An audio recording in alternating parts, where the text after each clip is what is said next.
அரசு போக்குவரத்தின் அனைத்து பேருந்துகளிலும் பெண்கள் பயணிக்கும் வகையில் உத்தரவிடப்படும். எந்த மூலையில் இருந்தும் எந்த இடத்திற்கும் அனைத்து பெண்களும் கட்டணமின்றி பயணிக்கலாம். பெண்களுக்கு இலவச பஸ்ஸுனால மரியாதை இல்லைன்றது பேசுகிறாங்க பெண்கள் நிறைய இடத்துல. என் தாய்மார்கள், என் தங்கச்சிங்க இந்த மாதிரி பஸ்ஸில் போகிறாங்க, கண்டக்டரும் டிரைவருங்களும் வண்டி அவங்க கிட்ட நிறுத்துறதில்ல, தள்ளி போய் நிறுத்துறாங்க, ஓடி போய் ஏறதுக்குள்ள வண்டி போயிடுது.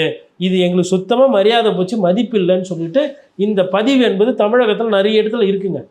இது நாம் போய் கண்டுபிடிச்சின்னு வரல, நாம் போய் ஊர் ஊராக போய் கேட்கும்போது தாய்மார்கள் பெண்கள் சொல்லக்கூடிய விஷயத்தை தான் நான் இங்கே பதிவு பண்ணுறேன். இவர் அரசியல் தானே பண்ணுறாரு, கட்சி தானே நடத்துறாரு, எங்கே இது சம்மந்தமாக ஒரு விஷயம் பண்ணலாம்ல? என்ன பண்ணுறோம், ஏது பண்ணுறோம், அரசாங்கம்னா என்ன, அரசியல்னா என்ன, திட்டம்னா என்ன, பாலிசின்னா என்ன, ஒன்றுமே தெரில. வரீங்க சரி, அட்லீஸ்ட் அந்த செங்கோட்டையனாச்சும் கூடவே வச்சுக்கலாம்ல. அண்ணன் செங்கோட்டையன் விளக்கமாக சொல்லுவார், அவர் ஒரு 5 நிமிஷம் பேச விட்டு, நம்ம 20 நிமிஷம் பேசினா ரோலிங்கில் தப்பாக சொல்லிடுறோம்.